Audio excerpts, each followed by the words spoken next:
Man, that's such a bumping intro. Does it remind you of the Musters a little bit? Maybe a little bit. Yes. Welcome to the Midnight Society. Aloha. Wow, it seems like I just got here again. Little bit. What do you think? Is this good, or you want me to make it small?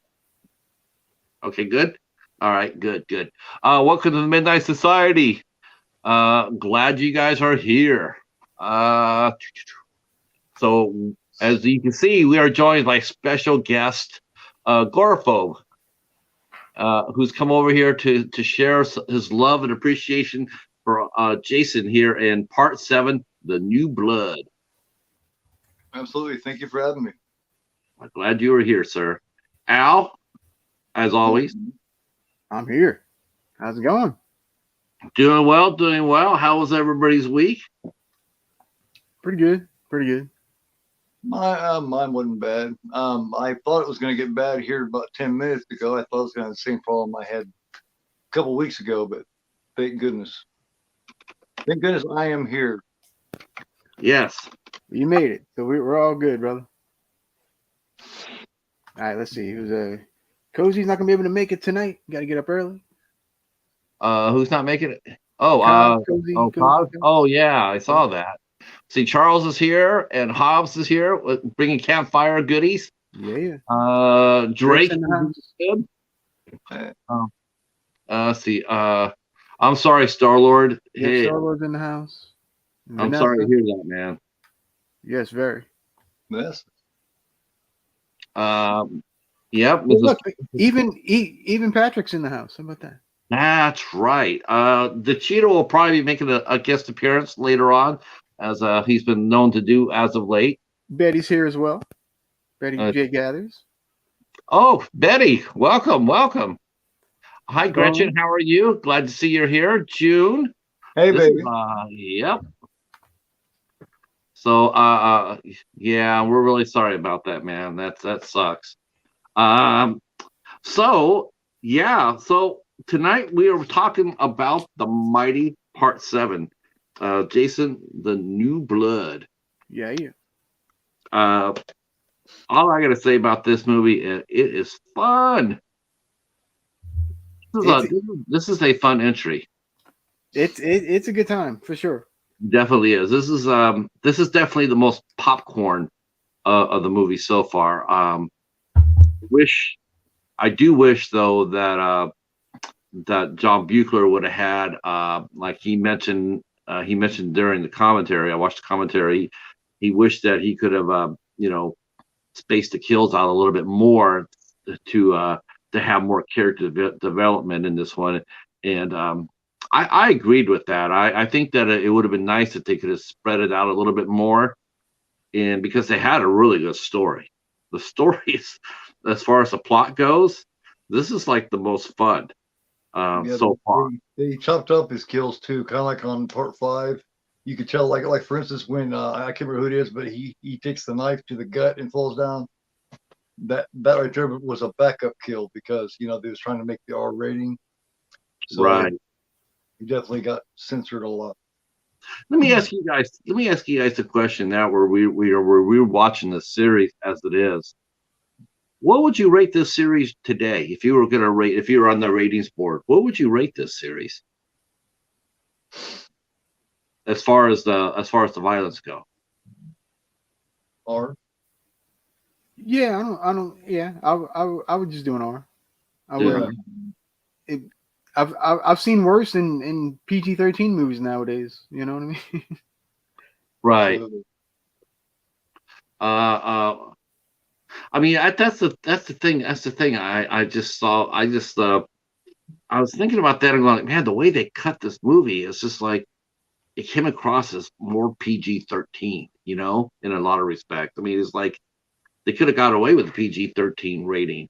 I mean, I've seen PG movies now, Bloomhouse or whatnot, or I just seen more gore, more violence in a PG-13 movie than I did in this one. I was just like, wanted to see what you guys thought. Maybe in the 90s or early 2000s. Yeah. when they were actually using PG-13 a lot. So obviously, they had to come up with a good story. There's a lot to like about this. This is also the first appearance of the mighty Kane Hodder as Jason. He is without a doubt the best Jason, and there's no discussing it. There's just none. There's no debate on that.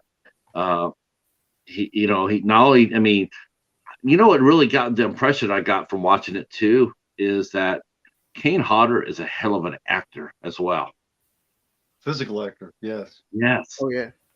I mean, you can tell the difference between him and the others.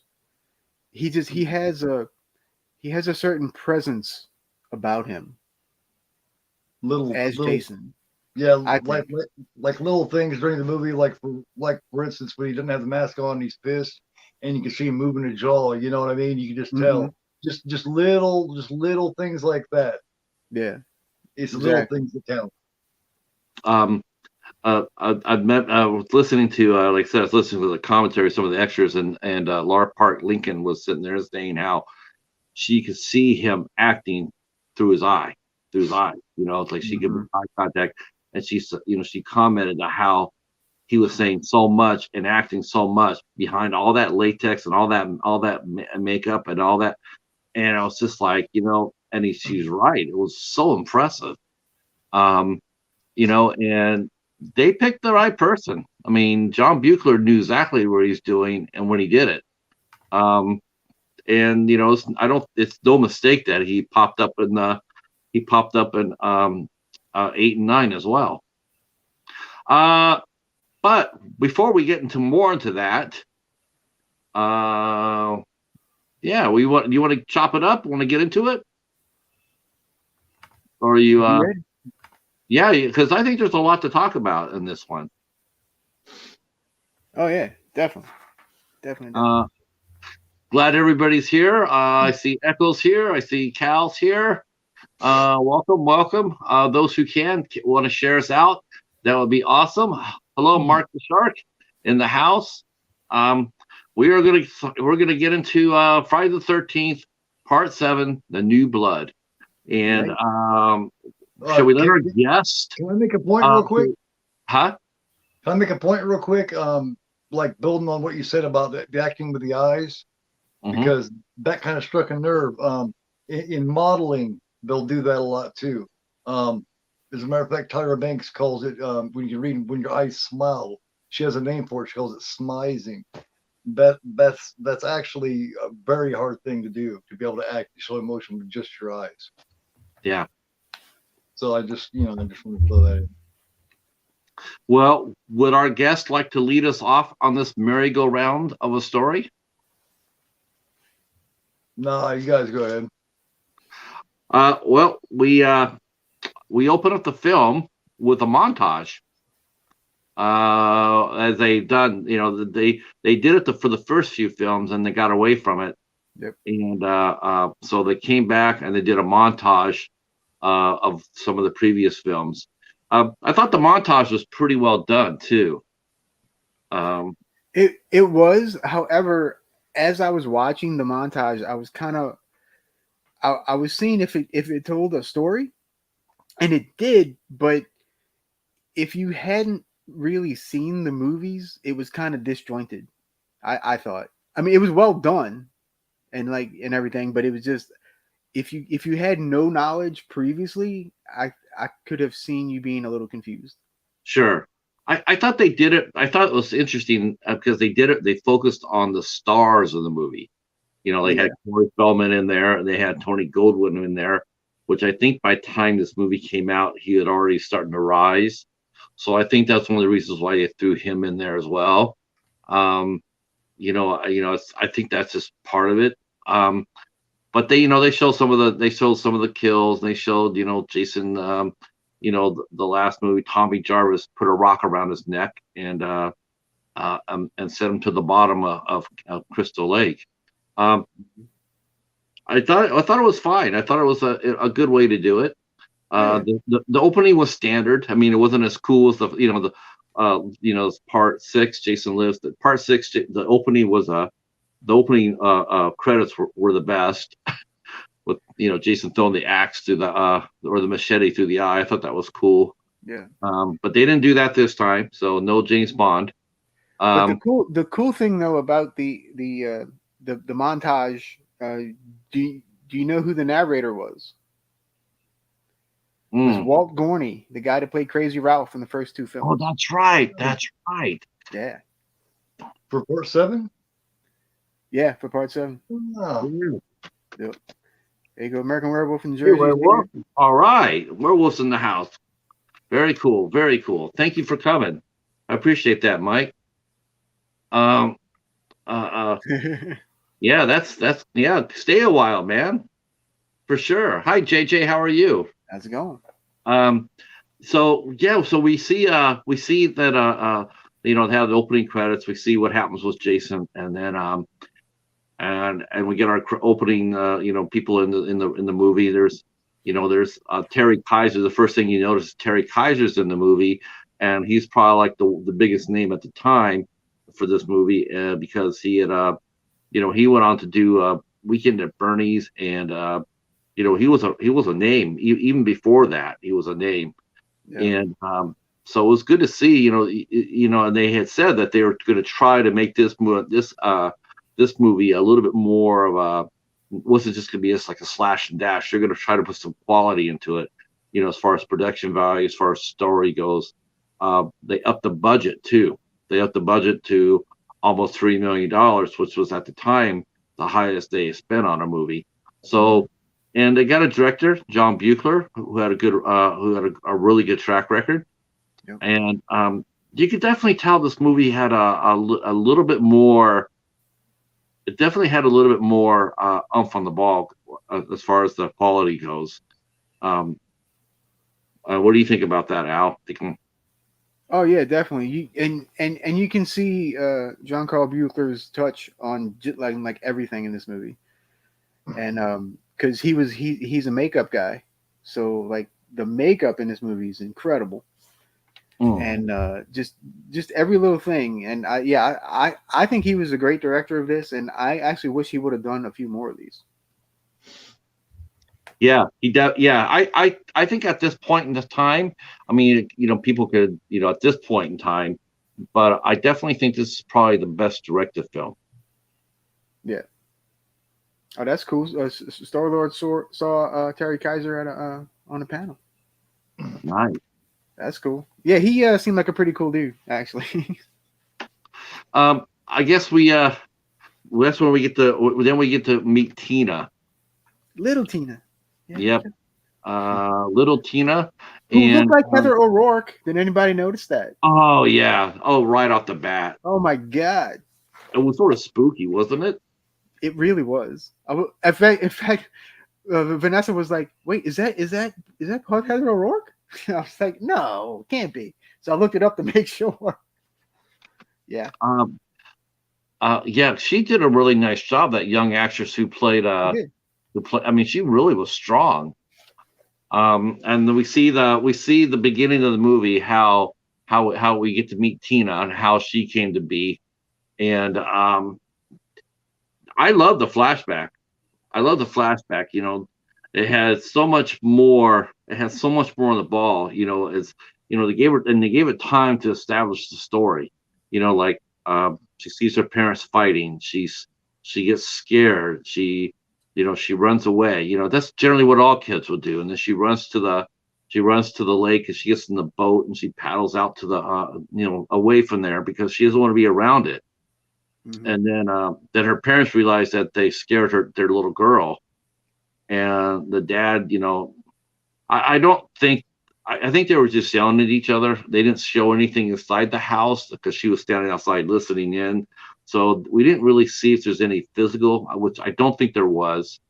I think they mentioned it in one of the scenes. That he did slap her around. Yeah, I think it's very, very short little sentence here. That's it. And There's then a little bit of and then the pushing. dad comes out. He comes out, and so does the mom. They come out together, and then gets on the dock, and the little girl was so upset that things start to happen. What do you think about that, Keith? Well, first of all, you notice that this is something that she's definitely used to. This is something that she's definitely experienced. She's not new with this. Yeah. And at this point, they're taking a vacation on the lake, and she's still, she's still immediately found a place to go run and hide. She just wanted to get as far from the place as she could get, and unfortunately, it follows her out, and then that's when she has to deal with it, whether she wants to or not. And at that point in her age, I kind of get the idea that she's not exactly in control of her emotions yet, of course. So she ends up, dropping her dad, and when she really probably didn't want to, even though she wanted, to stop. So. Right. Exactly. And I thought the effect too was nice of it shaking and everything and him falling. I thought all the stunt work in this movie is probably the best too out of all the Jason movies. Yeah. Yeah. And she didn't realize, and obviously the parents didn't realize what she was doing, and we don't know if this is the first time she manifested her power or not, and so I mean it just was surprising to see it. I remember the first time I saw it, I didn't know what to expect, and they say no, they're shaking they're shaking it, there's wow, I'm like, oh, she's telekinetic. That's really interesting, and I really liked it, and then they showed her inadvertently killing her dad. You're right. I don't think she meant to do it. It was totally an accident. She's just, she couldn't control it.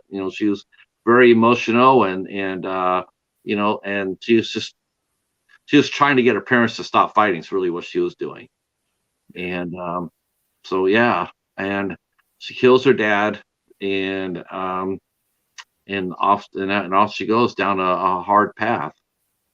She goes to a hospital, and then that's when they go ahead and they have her. We see her backstory, and then we see her coming with her mother and the doctor. What was your first impression of the? Oh no, there was just the mother and the daughter. I'm sorry, it was Tina and her mom were coming into the house. That's right. Sorry. Mm-hmm. What was your first impression of the relationship between mom and daughter? I mean, it seemed okay to me. It didn't. Nothing really stood out personally to me. But yeah, they were. I mean, unless you noticed something different, I don't know. But it seemed fairly standard. But I will comment on the mom's dark helmet hair. Oh, She looks like Dark Helmet. That was 80s hair. That was great. I was like, oh my gosh, this lady needs a nice little haircut. Yeah, that was definitely the look of the time. Oh yeah, I know. It's just too funny. I wonder how much hairspray that went into that. I can't even imagine. And another thing too, I appreciated too, was they seemed to be very much age related. It didn't, you could see them as a mother and daughter, not just as just, we'll cast her as a mom and cast her as a daughter, but they actually looked like mother and daughter. They did. Nice touch. Yeah, nice touch. Yeah. So they go to Camp Crystal Lake, and that's where Tina is. This is supposed to be Tina's last chance at a normal life, because up to that time she's been hospitalized for years, and Dr. Cruz, who's played by Terry Kaiser, is going to try to help her out, to stay away from that, to face her again. Of the common theme, it's like face your fears, and then and help her out, and to help her get out of the hospital. Yeah. Of course, that he has an ulterior motive too. So they roll up to the house, and what do we see next door? What else will we see next door in the Friday the 13th movie? But a bunch of kids hanging out in the other cabin across the way. Shocker, I know. Yeah, I was surprised at that. I was like, what's going to be there? You know, are they going to have like it's going to be like a Boy Scout troop? Is it going to be like some old guys watching football? Or, no, Nope. it's our young cast of young stars. Of young Victor stars, yeah. Yeah, exactly. Yeah, exactly. Gore, what did you think of our cast of victims? I mean, our guest stars. Were you impressed by what you saw, or did they look like worthy? What's the word I'm looking for? Bait. Worthy, I don't know. Yeah, worthy group in the house next door. Well, the first thing I noticed was, I mean, they looked all right, you know what I mean? But I quickly figured out that this was probably the most unlikable group of young people in the Friday the 13th franchise so far. You know what I mean? Yeah. They were very, very unpleasant, and they, I don't know, they kind of seem to be a house full of antagonists besides maybe 2 or 3. Yeah. I mean, they did establish the, they're instantly making fun of Tina. She's getting out of her car. You know, they were just, except for one guy, Nick, but the rest of them were just sitting there watching her, making snide comments. The rich girl, Melissa, being the foremost of that. It's obvious that Tina and her mom have, they don't have a lot going for them as far as, they look poor. The cars beat up, their suitcases and stuff weren't the best. You could definitely tell that they've had a really hard time. And she pulls out her suitcase and it breaks, and all her clothes and stuff scatter. And then nobody offers to help her except for Nick. He instantly, he doesn't even think twice. He just instantly goes over and helps her out. I thought that was a really nice touch too. And it definitely made Nick's, instantly you're thinking, this is gonna be a good guy right here. And and I'm glad they played it straight too. It's not just so much being a nice guy until he wants what he wants. No, he was generally a nice guy in this movie. He totally. well. And then and also it also made him stand out from the pack too, like, and which was evident a few scenes later when he's like, these are not my friends, kind of thing. Right. So, you immediately knew, that he wasn't like the rest of them. Let's see, we're having some guys in the chat here. Let's catch up with the chat. Let's see. So little Tina is the crazy little girl. Texas Chainsaw Massacre 3. All right. Might be a little bit older, Cal. Let's see. That is okay. I don't know what that one is. Let's see. You have to. I don't. Mr. Bones is like. Gosh, my eyes are. If you don't hit them, they don't bleed. They don't bleed. You can't feed Grandpa. It's a Texas Chainsaw. Oh, okay. That's right. All right. So, yep. Mom's hair is a hot mess. It's an accident for sure. Dark Prison's here. That's a take. Yeah. Let's see. Hobbs is mentioning Bumpy Uglies. Yeah, they did that right off the bat too. They established that right off the bat. The new kids on the chop block. Star-Lord with the line of the night so far. Yeah. That's Cal mentioning Doctor is terrible. Fun fact: Doctor is the same guy in Child's Play 2 that plays Phil. Yeah, he played Weekend at Bernie's too. He's funny in that, and that's another good acting job without saying a word. Let's see. Very true. Yep. Oh, here it is. Eccles mentioning it about Weekend at Bernie's. Hey, Dark Prism, how are you? Welcome back, sir. Let's see. Also, the bunch of not all friends just brought together by a common friends party. Yeah, birthday party. Nick's cousin, I think it was. His cousin, yeah. Yeah. Yep. So we see the young kids. We see the mom and the daughter go inside the house. Wow, it sounded like last show. They see Tina and her mom go in the house, and then we meet Dr. Cruz. Dr. Cruz seems to be like a professional. He's well dressed. He's well spoken.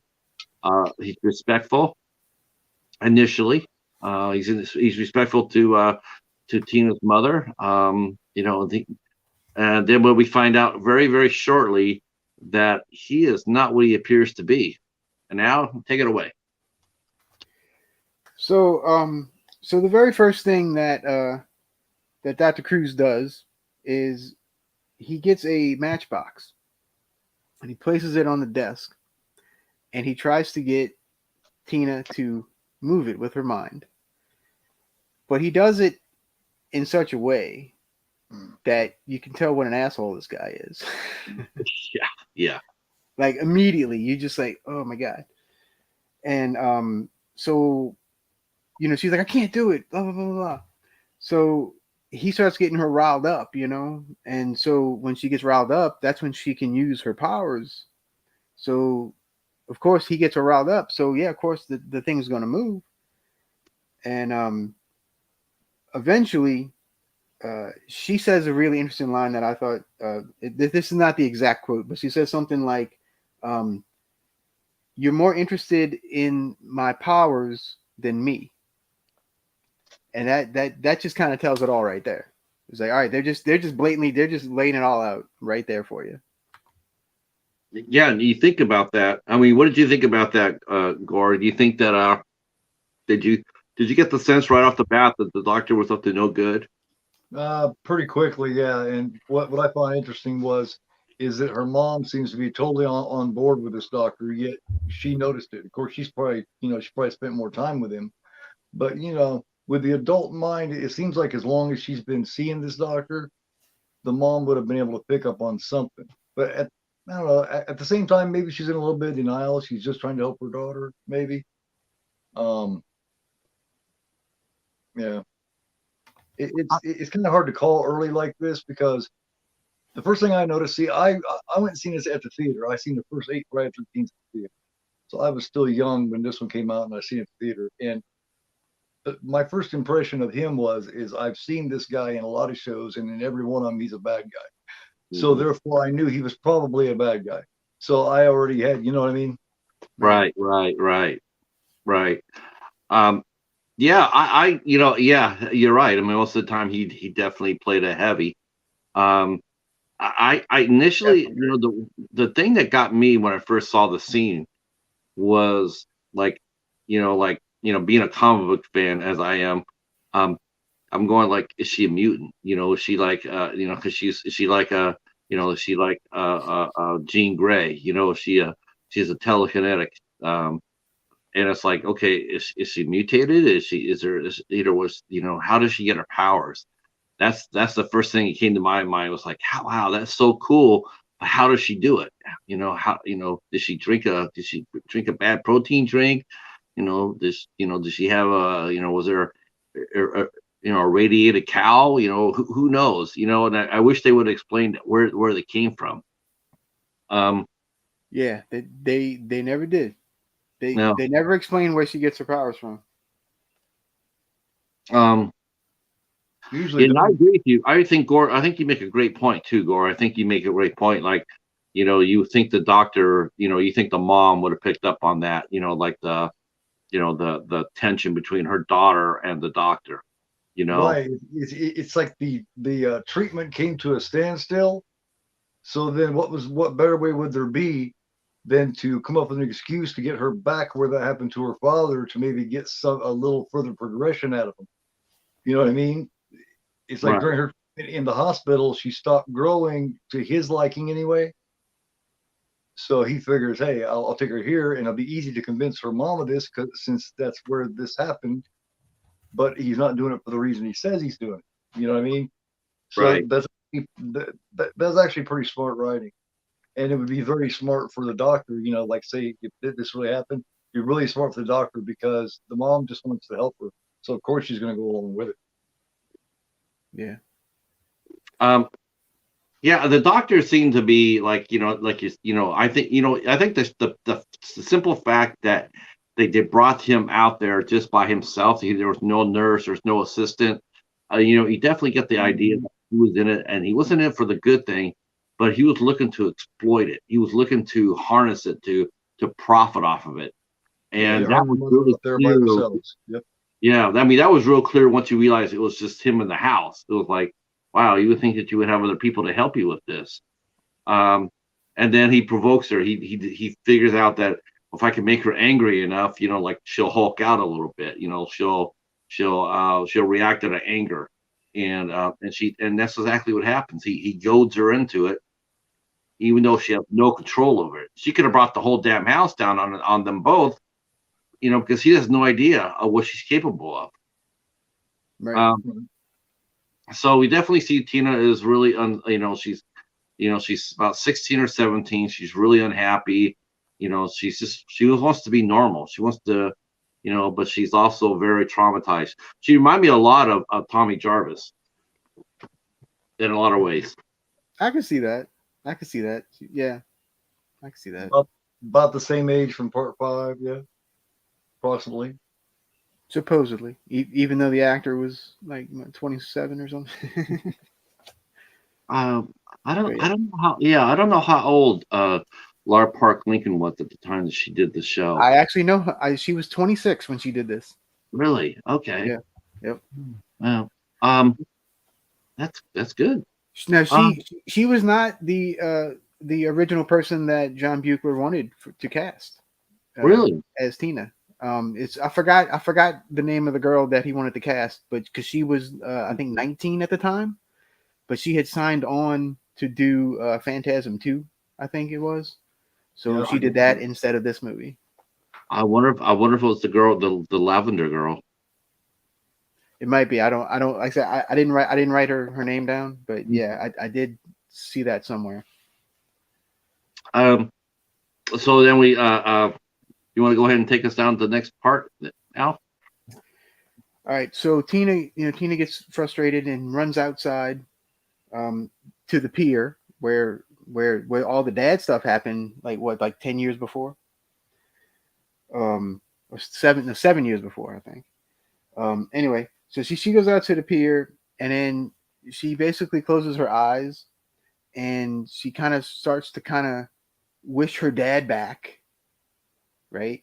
Mm-hmm. So since she can move stuff and all this other stuff, she's like, well, why not just bring him back? He's still in the lake, right? Kind of thing.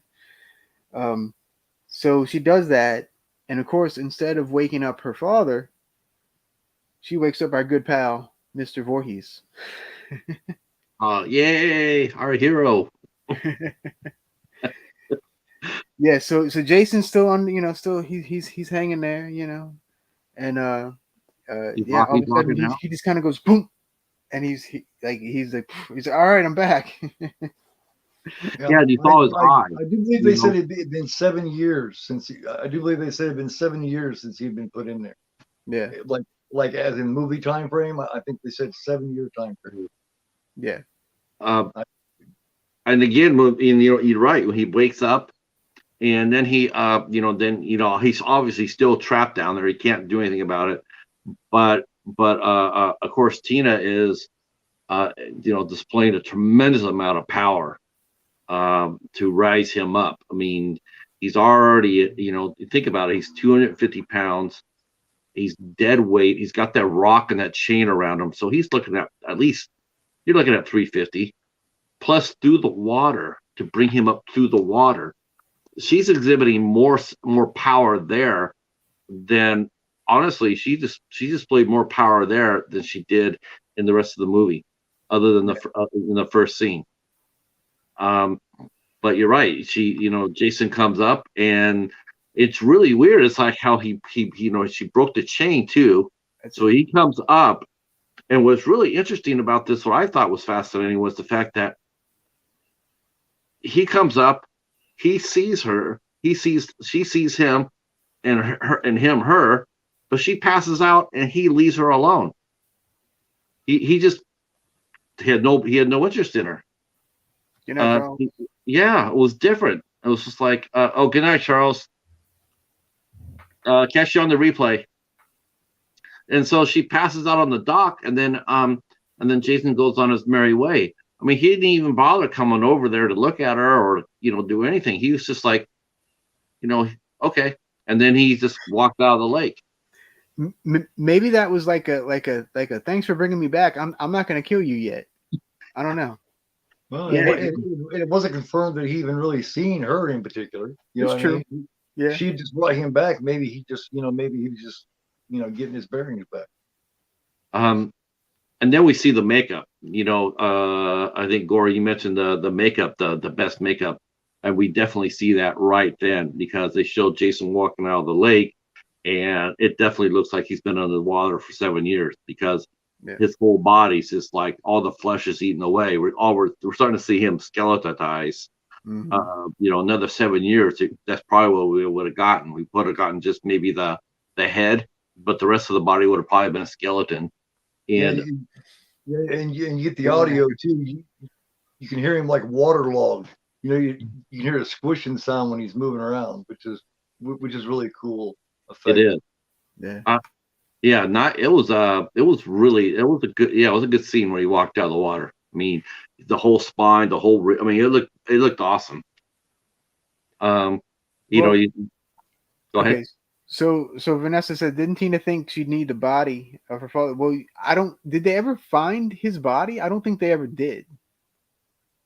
Which is sort of interesting because he knew where he fell. Right. I mean, it wasn't like they were out in the middle of the damn lake. They were just right off the pier. And it showed that when he fell in, the dock fell in on him. You would think that whenever I think they did recover the body because we'll come up to that, but I do think they recovered it. I just think she manifested something else. I mean, maybe she called out to him psychically or whatever because the body is right there. I mean, you could just in what 10 feet of water, 6 feet of water, not very much. Yeah. And he's down on the bottom of the lake. I mean, maybe a little bit deeper than that, but he knew where he was at. It wouldn't take very much for a diver to go down there and get him. Right. Yeah. See, Vanessa's right. See, the lake wasn't that deep. Yeah, it's really not that deep. Yeah. Yeah, I'm with you, Vanessa. Yeah, it wasn't it's sort of that part is sort of inconsistent, but we'll get to that. Because if she hadn't been in the hospital for what happened, we wouldn't even really know as observers whether there was a confirmation of whether they even turned it in that she put her dad in the lake. You know what I mean? Mm-hmm. That right there could explain it. If she hadn't been put in the hospital, you could confirm that she'd done that and her mom just didn't, didn't call the police or anything, and then they just left since she was put in the hospital. You know what I mean? Right. Maybe a bit of a plot hole, plot hole in there. Yeah, I could understand why she felt like wow, why do you need to bring your father up from the lake? He's been dead all that time. What do you expect to happen? I mean, he's gonna be looking like fish food, if he was still down there. It was just like he definitely could see where she definitely wasn't all there. I mean, she had those thoughts. She, even before she got to the lake, you could definitely tell that Tina was not all there anyway. I'm going to get my daddy from the lake. Okay, you go right ahead and do that. I'm going to go get this jacket over here. And let's see. Yeah, who mentioned about the PD? Oh, Echo. Crystal Lake PD, too lazy. Man, we've already seen how bad the cops are around Crystal Lake. Man. I wouldn't want to live in that area and have some trouble happening. Only like one or two, Man, I think I'd rather have the Keystone Cops patrol my neighborhood than the right? Well, in part 6, there was a sheriff, and then there's his goofy deputy that ended up in the cell. So you know what I mean? Yeah. Those cops are That's all the budget allows. That's all the budget allows. Is one old sheriff and a goofy, sidekick. Yeah, hey, you know what? It worked for Andy Griffith. Yeah, but in Crystal Lake, it's 1.5 Barney's. You know? Yeah. That's about right. All right, so now we got now that Jason's out and about, it's not too much further before we see his first victims. Who wants to walk us through our first victims? You want it, or you want me to take it? Go ahead, Al. I'm playing the color guy, man. All right, I got you. All right, so then we meet Michael and Jane, and they are driving in a vehicle, just like I don't know, every movie there's somebody driving in a vehicle in the middle of this area, and and of course they break down, and this is where we find out that it is actually Michael's birthday, and they are heading to like a party at the cabin across the way from Tina and them.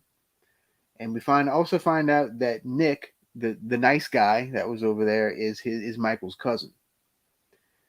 So Michael goes off to go pee, Mm-hmm.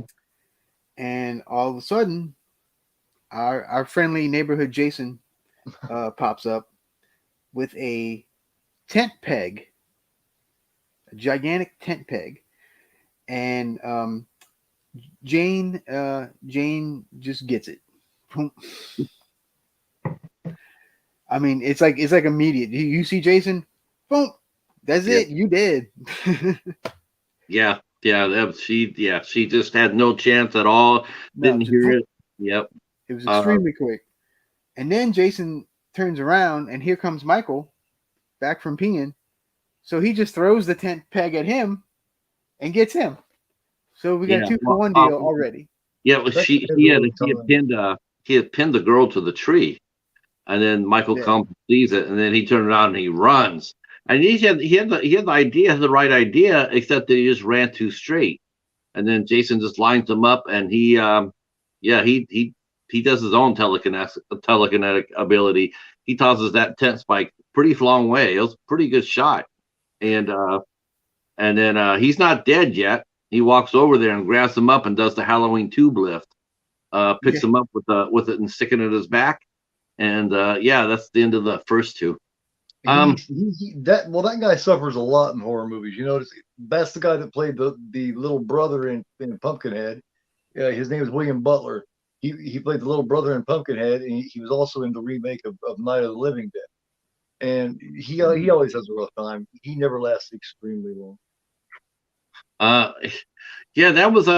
was quite a shock. You know, it was like right off the bat. I mean, we didn't even get a chance to even know these people at all. It's just like it was just so random. It was like, okay, they're on the way to the party and whatnot. Next thing you know, they stop. They have no idea. We have no idea really who they are at first, and they get killed. But somebody notices it. Tina, she has a vision of that happening, and that freaks her out. Well, she goes. Well, they find Tina on the dock, and they bring her inside the house, and she's telling them what she saw. She saw somebody in the lake, and then she saw the murders, and she's trying to tell her mom and convince the doctors of what she saw, but they're not really going into it. They're not really believing her. Yeah, pretty much, Drake. Yeah, that was their purpose. Yep, they did it well. They did well. They went out pretty well. So I actually want to mention these visions that Tina has in this movie. You noticed they're all it's all of Jason killing someone, and it's more brutal than like the actual deaths. Mm-hmm. I thought that was pretty interesting. Like she's envisioning something even worse. I don't know. I don't think so. You're right. Yeah. Yeah. It seems to be a lot more brutal in her visions than it did in the real time. Yeah. I just thought that was kind of interesting. Yeah. A little different. They're not the first. They're the first death, but they're not the last one, because soon after that, while let's see, I believe Tina goes. Does Tina get invited to the party? Yes. Yeah, she gets invited to the party. Nick invites her to come over and meet the gang, and so she comes over and meets everybody, and they're not all that welcoming to her. I mean, they're okay. Melissa is not very nice. So as she's over there in the party, we meet our next two victims. Gore, you want to take us through that kill? No, I'm playing Color Man, Patrick. I had a rough day today. I did not get to visualize the show today. I'm going on memory. Okay. Well, that's when they come across the couple camping, and this is also Kane Hodder's favorite Jason kill. This is the one that actually caused a lot of ruckus. And that is the two people are camping, and Jason goes and he kills the male first, of course. Very true. And then he comes over, and the young lady's in the tent. And they pointed out a continuity error. Kane Hodder did in the commentary. He says, "Look at my tent," and the tent is actually a rectangle like this. So with a little top, and then they cut and they come back around. Next thing you know, it's a regular tent. Nice. So it was cool, you know. It was like, okay, it was funny once he pointed that out. Yeah. Then he comes in there and he grabs the other girl, and he grabs her in a sleeping bag. And this is the one that Kane Hodder says is his favorite kill. He picks her up and he hits her against a tree. Now, there actually was a stunt woman in the bag. I mean, you know, as far as that goes, he actually had to lift up a woman with, you know, but not obviously hit her, but he had to lift her up. And when he was talking about doing that stunt, they had made that bag about 90 pounds, 90 plus pounds. There was the stunt person plus all the blood. Initially, that was going to be a lot more bloody. And this is the one kill that John Buechler had to fight for the most, but he didn't get it. And that was the tent scene and the sleeping bag scene. And but he said that when he did it, the bag was so heavy, and he had to do it like 3 or 4 times, and it was slipping through his hands. It was cold, it was wet, and he said that Kane Hodder said that he was getting angry. He was actually physically getting angry, and you can see that. You can see that in his motions. It wasn't just like brain dead Jason. You know, there was some feeling, there was some heat in that swing. And of course, they only did the one. Man. Yeah, there was only the one shot. I mean, that's that's been done since then, including once in Jason X. But that's the most famous. Probably, I dare say, if we ask for people, most of the time, what's their favorite kill? I think a lot of people will sit there and say it's the sleeping bag scene. And I do believe that this is one of the scenes they brought to the Congress's attention, because by that time horror films were actually they were so violent that Congress was going to come in and come in and regulate it, and a lot of it was on that scene right there. They said that was a real violent scene, and people were really concerned about that. And then basically horror films had to start policing themselves. The studios had to start policing themselves. Yeah. Hey, Catfish. Welcome, sir. Welcome. Well, they tried that with the music. The PMRC tried that with the music earlier on in the early to mid 80s. It didn't work out that way. So they figured that they would attack the movies instead. Yeah. Right. So that was those people didn't have anything to do with the party, though. They were just out there random. They were just having to be, they needed somebody. Yeah, they were just camping. Yeah. Yeah, it almost seemed like a pickup shot. Like, okay, we need to go back there and add a couple more kills, because they had no connection to the plot at all. No. All right, walk us through the next part. Al. All right, so then it cuts to Tina is hanging out with Nick by the lake, And this is where she kind of tells him her story and what's going on. And like he's like, okay, well that's fine. And then you can see there's a spark, and they of course kiss. Mm-hmm. And of course there's someone lurking in the background, seeing all of this and hearing the entire story and seeing them kiss. And that is of course that no good so and so Melissa. Yeah. She's just kind of lurking around, being nosy because she has the hots for Nick, you see, and Nick wants nothing to do with her. Right. That's why she wants to. Yeah. Some people are like that. Yeah, freaking weirdos. So, so Melissa goes back to the cabin, and then I don't remember exactly what happens next, but the next thing I have written down is that Tina goes looking for Nick at the cabin. So I don't remember if there was just a cut or something. I don't remember. But and Melissa, she had the vision. She had the vision of the boy getting killed, of the couple. That's why he went looking for him. That's the part I forgot to write down. I knew there was something. Okay, so then then it's like the next day or something, and Tina goes back to the cabin with the kids, and Melissa gets one of the guys to pretend he's in a straitjacket, and so she mentions that she's crazy and says she was institutionalized and everything, and so they're teasing her about all of that, and then Tina, of course, gets mad. So what happens when she gets mad? That's when her powers come out. So Melissa's wearing this pearl necklace, and so the necklace starts floating, and then it just breaks real quick. And so that kind of freaks Melissa out a little bit. Yeah, Melissa she was very prideful. She was very proud of her necklace. They made a point of her saying about how much it costs or whatnot, and then Tina happened just to snap it and break it, and you see Melissa all four. She's trying to collect the pearls, and then Tina leaves the house. Yeah. Yeah, bunch of weirdos.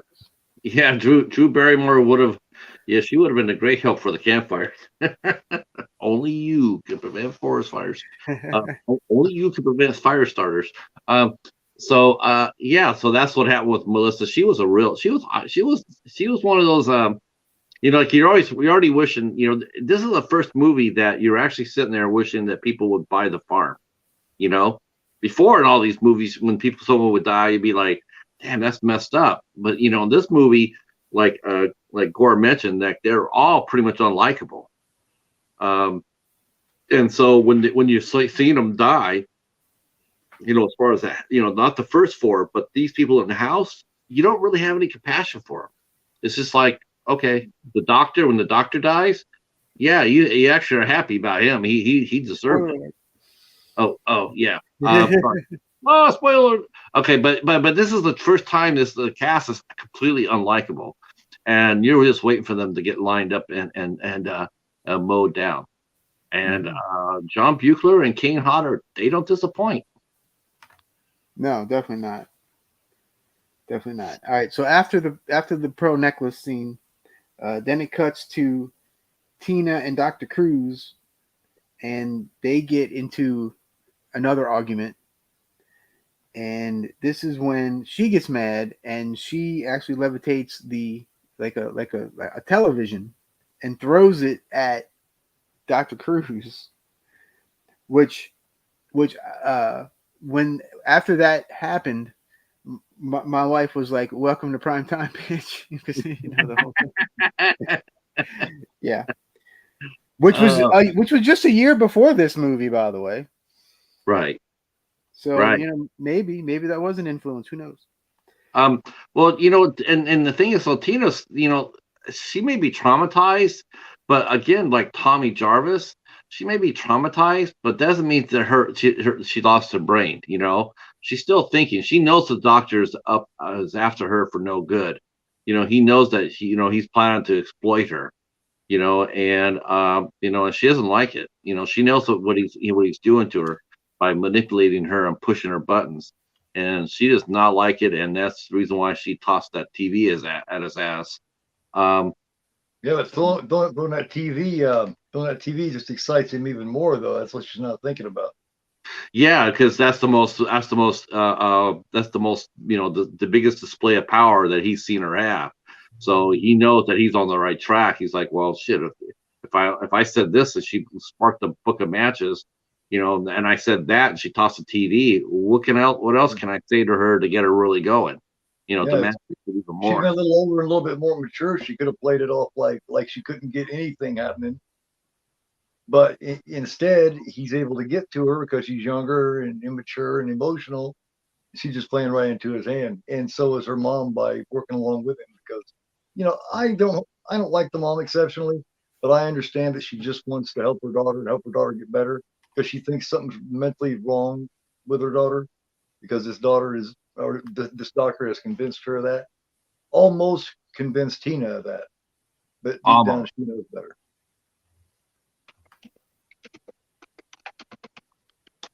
Yeah. So after the TV's tossed, Tina gets really upset, and then she heads back outside. She gets away from the doctor. The mom comes in. She blows by the mom. She leaves, and she's confused. She doesn't really know what she wants to do or how to get there. But all she just wants to get out of there. Meanwhile, Jason, a good friend Jason, he's back on the hunt. And we're about to meet our next victims. And who would those be, Al? Those would be Russell and Sandra. Okay, so, well, before all that though, the thing that happens is that Tina runs into Nick after arguing with Cruz, and she says that she thinks that Michael is dead, which is the guy they're all waiting for. And let's see. Yeah. So then Russell, in the next scene, Russell and Sandra are a little lovey-dovey couple. And they go skinny dipping. Now they're part of the party. So they're all part of the party. So Sandra jumps in first. And then Russell is taking his good ass time sitting there, taking off one little piece of clothes at a time. Mm-hmm. And so he's kind of like sitting there about to take off his shirt, preppy sweater or whatever. Yeah, very very preppy. And of course Jason shows up and has an axe in his hand, and he just takes a big like golf swing and just hits him right in the face, boom, and knocks him down. It was actually a pretty cool effect, I thought. It was. And he just completely slashes his face like wide open, just like my hat just left my head. And then Jason jumps into the water. Well, walks into the water because Sandra comes out there. Yeah, Sandra comes out and sees him on the shore, and he's dead. And she starts screaming her lungs out. And here comes Jason back into the water. Notice that he had no compunction about doing that either. You would think after being locked down there for 7 years, you would think that Jason would be looking at that lake like, yeah, not so much. No, get in the water, Jason. Yeah, water and I aren't friends. Yeah, for sure. Now it's like staying home. So he jumps in the water and starts chasing Sandra, right? Yeah, so he goes into the water, and then he just kind of drags Sandra down, and so Sandra supposedly drowns. Right. That's how she. So then Jason, in the next scene, hey, that doesn't make any sense. I have Jason walks up to the cabin. Oh, okay. Yeah, Jason kind of walks up to the cabin. He just kind of stares at the window and kind of sees what's going on and kind of walks off. It's pretty funny. then Tina. But I think by that time doesn't Tina take the car back then, and she. Let's see. I'm trying to think if she drives off by that time. I think she takes the car. She drives off. Or am I getting ahead of myself? Isn't that close to when they find the spikes stuck in the porch? The spike Right. that Michael been killed with? Right. That's right. Yeah. She finds this. Oh, okay. Yeah, you're right. So Tina finds the spike that wedged into the pillar, and she sees it there, and then she goes inside. And she tells her mom and Dr. Cruz about it, and then it's the same spike that she saw that Michael getting killed with, and so she's trying to tell them that, and then when they go out to see it, that it's no longer there. The spike is gone. The damage to the wood is there, but that could have been from anything. So obviously, Dr. Cruz is trying to gaslight her. He's trying to drive her crazy. Snap. But I like how they don't tell you that. They don't let you know that yet. You know what I mean? They don't let you know that the doctor has taken it out.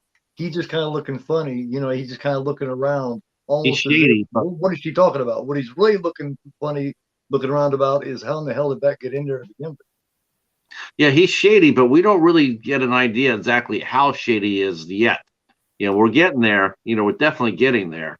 We know that he's up to no good, but what I'm saying is he's wondering how in the hell it got in there to begin with. Because remember, even though we don't know he pulled it out, we find out later that he did. So we come to find out that looky on his face was he's wondering who in the hell stabbed that in there. Yeah. You know what I mean? Yeah. I thought it was him at first, but it wasn't him. He did pull it out. He found it, but he pulled it out and he hit it instead of sitting there going like, you're right. This did happen. I think the doctor thought that she did it herself. I maybe he was kind of curious because he knows she's not as crazy as he's trying to make her believe she is. You know what I mean? Right. So I think he knows that she didn't because she never tries to bring attention to herself. He tries to bring attention to her. Now you notice too, you think with that of such an unstable patient, especially those manifesting telekinetic abilities, you would think that he would have her on medication. But notice that he never does. He never attempts to even try to give her anything at all. He doesn't want to. He wants her wild and unleashed. He wants to bring that out. Sometimes that medication can tone down those powers. Yeah. Exactly. So he's just not a good guy. He's just now one of the people in the group it's Maddie. And she's actually the reverse of the nerd. Like Crispin Glover played the nerd. The boy in part and Jason and the New Beginning, the kid who got killed by the other kid. The nerd. The guy who the nerd part. Well, in this movie they had her played by a girl, and that was Maddie. And Maddie is our. She's just a real wallflower, and so she decides that she wants to give you part of the fun. She wants to be in with the crowd. So she goes upstairs and she changes her whole look. She looks really cute when she comes out. She goes in there looking homely. She comes out looking really cute, and then she goes. I think she's chasing after Russell. Yeah, because I do believe it's the Elizabeth Catan character. The character she plays is the one that tells her, "Hey, pretty much you need to do some touch-up work," and then that's what makes her go up there because they're both after the same guy. Right. Yeah. And so she goes out, and what happens to Maddie, Al? Well, she goes out looking for him, and she loses her earring, and so she's on like all fours looking for it. She finally finds it. Thank God. And as soon as she finds it, we have our buddy Jason showing up again, and he comes with a giant sickle, and he takes poor Maddie out. Yeah, she ran inside the wrong shed. She ran inside the tool shed, and just like You know, if all the places you could have run to, that's probably the last place you should have run to. Definitely. And lo and behold, yeah, but they don't really show her death scene. They were going to, but once again, it got cut out. And the ratings people said they couldn't show it. So the only thing you hear was just her scream. Yeah. So, yep. Okay, so Maddie's gone. Russell's gone. Sandra's gone. So now we got let's see. Now we got that's where Tina leaves. I think that's when Tina leaves after this encounter. She leaves and she drives away, and then the mother starts doing some investigating on her own, and she finds out that the good doctor has really been playing them all along. She's starting to believe what her daughter has been telling her. The doctor's room was unlocked, and he left all the evidence right there in front on the desk. And so the mom sits down and she reads what's going on, and she realizes that the doctor is not to be trusted at all on any level. Yeah. There's a scene. Where is it? Finds a spike, doesn't she? Yeah. So Yes, so this yeah. So right before all the Maddie stuff happens, Cruz actually like goes for a walk, and he sees Michael's dead body in the tree with the tent peg sticking out of him. And then that's when Mom goes into Cruz's office and kind of starts digging around, and she finds that spike that Tina was talking about earlier inside of Cruz's like the desk drawer. And she also sees a VHS tape, which she pops in, and she sees basically how Cruz is with Tina on this tape. And so that's when Mom confronts Cruz, and she's like, "You're using her to perform, basically." And then that's when Tina runs away in the car. And then when she runs away in the car, she suddenly stops and she has another vision. And this is actually probably the most interesting vision, because she sees her mother dying at the hands of Jason, and he's just kind of like holding her up, and like, yeah, it's a really cool image. And that's when she crashes off like into the bushes. She passed and when she drove by, she passed Michael's car too. Did you notice that? It was off to the side of the road. Yes, I did notice that. Yeah. So she drove past his car, and then she saw that vision, and then she crashed the car into the. Not too bad. I mean, I think she probably could have got out of it if she wouldn't have panicked. But she crashed the car, and then she got out of the house, and then surprisingly, and I couldn't understand this too, but instead of reversing her tracks down the road back to her house, remember, this is the first time she's ever been there. As an adult, I mean, as a kid, I don't think she was out there playing by herself, but she runs back into the woods. She has no idea. She's not even going back toward her house. She would have got the house, she got on the road, ran down the road, she go back, but instead she runs to the side, and it was just like, wow, I didn't expect that. I thought she would have went down the road, but I guess she felt she could find her way home that way. Yep. So then Cruz and the mom like reluctantly go together to go looking for Tina. Right.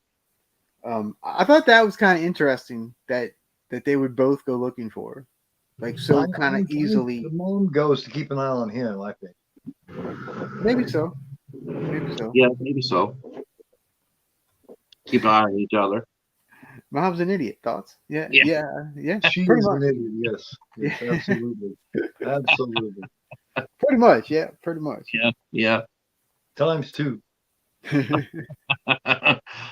Drake says she's so gullible. She will believe anything. She would believe you could breathe water. Yeah. That's pretty funny. Oh, All right, so yeah, next, go ahead. okay. All right. So the next scene, we cut to Ben and Kate getting it on in the van outside of the house. Yep. And it's this was actually, I thought this was actually a pretty funny scene. And then they hear like a knock, or they hear something, and then so Ben like gets out of the van, and he thinks it's Michael, who's the birthday boy that they're all still waiting for. Nobody knows he's dead. Gee, I wonder where he's at. Like, gee, I wonder where he's at. They don't even really seem to be like worried. Yeah, nobody. His cousin did, but everybody else is just like, oh, he'll get here eventually. Like, yeah, whatever. Let's just drink, whatever. Yeah, Yeah. You know. So Ben gets out the van, and Jason grabs him, and basically just crushes his head in, just like it's yeah. I was like, oh, that can't be. Kate Potter has some huge hands. Let me tell you. He really does, man. His hands are ham hocks. Yeah. So then Kate, looks out the car window, and then she gets one of the party horns pushed into her left eye. Just. I thought he stuck it in her mouth. No, it was her left eye. Yeah. I know. It made a noise when he did it. Yeah, it was like, and it was pretty funny. Yeah. So poor Ben and Kate, they were just trying to have a good time, man. You know, you can't do that in a Friday the 13th movie. Everybody's always trying to have a good time at Friday the 13th. It just never works out, or it might work out for a little bit. The more it works out for you, the bigger problem you're going to have after. The only time that ever really paid off for anybody, though, was for Crispin Glover. I mean, at least he got to consummate his thing, He did. before he bought the farm. I mean, Don't forget about the hammock in part 3. Things were going very well there with them. Oh, He was working on his hands, you know what I mean? Yeah, it's true. Yeah. Don't forget about the 2 that get speared through in the bed, and Jeff and Sandra in part 2. Yeah. I don't know if they were finished, though. Oh, they had been going on for a few minutes. I was just thinking, they were starting over. Oh, is that what? They were giving the nice little lovey smooches, the afterward lovey smooches even. So they were getting ready to go again. They need to do they need to do like a sister site to Pornhub called Stab Hub or something like that. Yeah, so there you go. Head crushing is Jason's ASMR hobby. I like that, Star-Lord. That's good, man. I kind of want to see. Person wants to see a lake pollution infomercial starring Jason. Yeah, he's polluting enough lakes. That would be great. I'd love to see that too. Okay, so the 2 lovers in the van bought the farm. They buy the farm, and then so the next scene we go to Melissa, our lovely antagonist here. And she's hanging out with a guy named Eddie, which is the guy that she used to turn around to do the straitjacket gag earlier. Right. And so we find out that she's kind of been leading him on, and so he gets upset and he hightails it out. And then we cut to Jason pulling the power cables to the cabin. Yeah. Now, again, this is I think he does this in every movie. He does. I think he does. I think every movie he's done this. And it started thundering too, thunder and lightning too. Yes, and I was just about to say, and the rain is starting to come back. Another common motif. Yes, here. Right. Yeah. That's cryptic. That is to insinuate that Jason is a force of nature. That's why they do that in every one of them. Well, they did in the first movie too, and he wasn't around then. Yeah, but his mom was. She was a force of nature. Actually, the first movie I think had the heaviest rainfall of them all. To tell you the truth. Maybe. Yeah. Maybe. Yeah. All right. Go ahead, Al. So then we cut to Nick and Tina, kind of walking away from everything, and they run into Michael's dead body hanging in the tree that the doctor saw earlier. Then we cut back to the teens' cabin, and now we have David and Robin just had a good time, and so David gets hungry, so he goes to the kitchen, and this was the coolest shot in the whole movie. I agree. The angle's up high, okay, and it's kind of in the corner, and so you see, what's his name, David. You see David walk in, and it's dark, because it's nighttime, and you see the thunder and lightning happening behind him through the window, and in the corner, if you look, there's Kane Hodder as Jason standing completely still and stoic, that was like a a statue. wicked shot. That was a wicked shot. That was an awesome shot, and he's just standing there looking all badass, just like he does. And it was, I love that shot. I think that's my favorite shot the whole movie. Notice he wasn't sitting. They didn't have him on the ceiling. Looking down on the site. Looking down. Like in another movie. They actually had him on the ground. I mean, it was like. I mean, you had to go back. You had to go back to really go back and see it. But it was so cool how they did it, and they didn't dwell on him. They were just like, nope. If you saw it, you saw it. If you didn't, you didn't. You didn't. Yeah. But for those who saw it, it was awesome. Yeah. And then so of course David goes to the fridge. He opens it up, turns around, and gets stabbed by our hero Jason. By our hero. Yep. That was actually, they said it was like one of the few. They were like commenting about Michael. Jason actually used a Michael Myers knife for that kill, and I was like, yeah, it's the only time he used it in the movie, but it did look like a knife that Michael Myers would use. That was a replacement kill, yeah.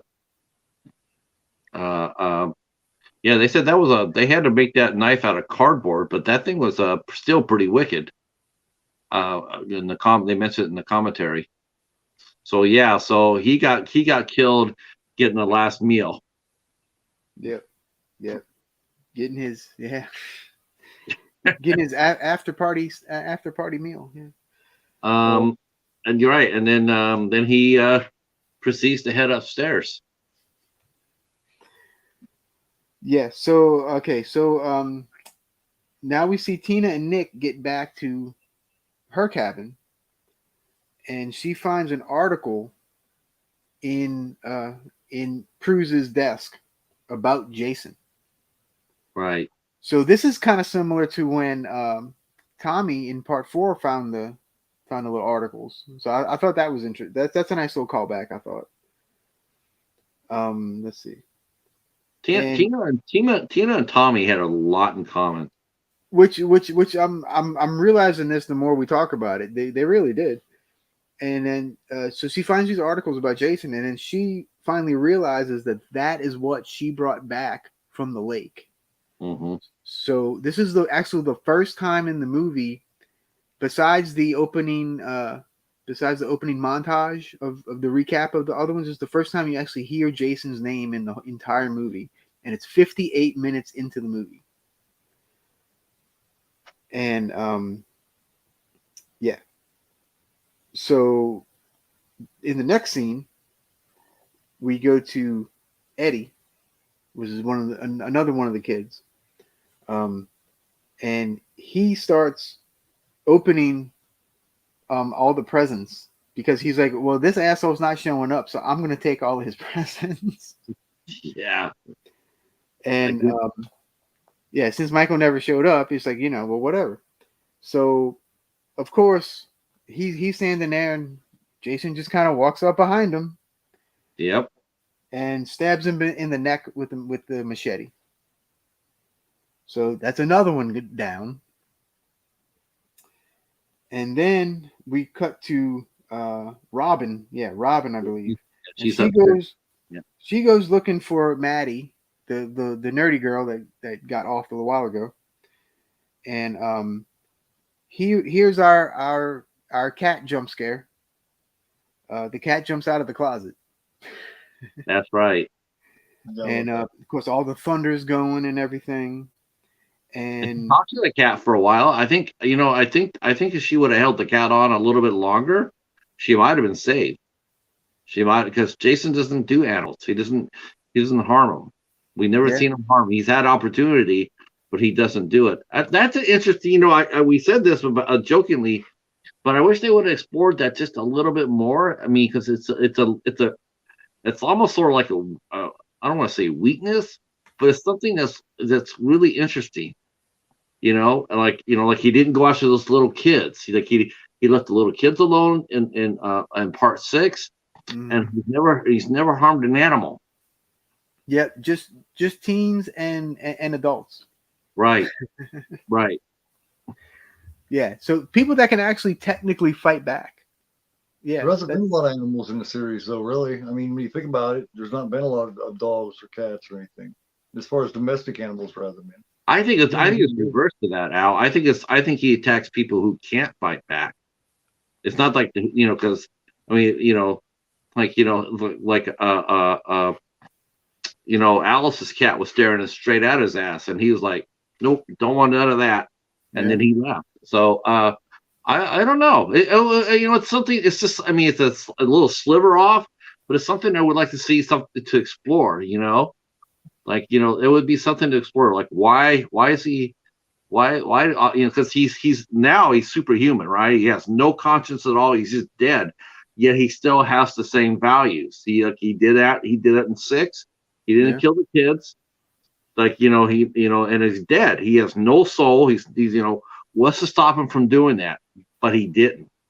And the same thing with the animals. It's like there's nothing holding him back. He has no center, but they didn't show him doing that. It was just interesting. Yeah. Hey Ben, what's going on, buddy? So so Robin is Robin's upstairs, and Jason appears, like he does, and he just takes her and throws her out of the window.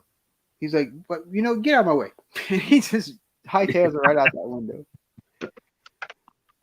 Again, another stunt that's pretty well done, even though you can tell it's a guy coming out of the window. Actually, it's not. Kane Hodder and John Buechler said that was not a man. That was actually a woman, a stunt woman. Okay. Yeah. Very manly stunt woman. Yeah, she was very strong. I mean, yeah, they commented on that people said that, but no, that was a stunt woman. Interesting. Okay. So then we cut to Nick. He goes back to the teens' cabin, and Jason is now wandering the woods because he killed everybody in the house. So yeah. So he got bored and he left. Hey, pretty much. Yeah, pretty much. So now, so Jason's wandering the woods, and now we see Dr. Cruz and Mom also in the woods. Okay, and her Mom and Cruz kind of have another argument, and she slaps him. And then Jason shows up. Shocker, I know. Right. And then starts going after them. Right. And then I believe the good doctor. Jason gets around him. He's running after him, but he gets in front of him. Well, the other thing I like about Kane Hodder's Jason, he's fast, but he's not. He never runs. He's just boom. He's like a machine. Yeah. Like boom, boom, boom, boom, and it's just, and he just catches up with everybody, which I don't know. I like that. I don't know, something about it I like. Right. So anyway, Cruz basically pushes the mom into Jason, and gets put. Mom is now no more. Yeah. Bye, Mom. Mom and her dark helmet hair is no longer. You think if she would have bent down, you think his blade would have bounced off her hair? From all the hairspray, probably. Yeah. Just Yeah. boom. Yeah.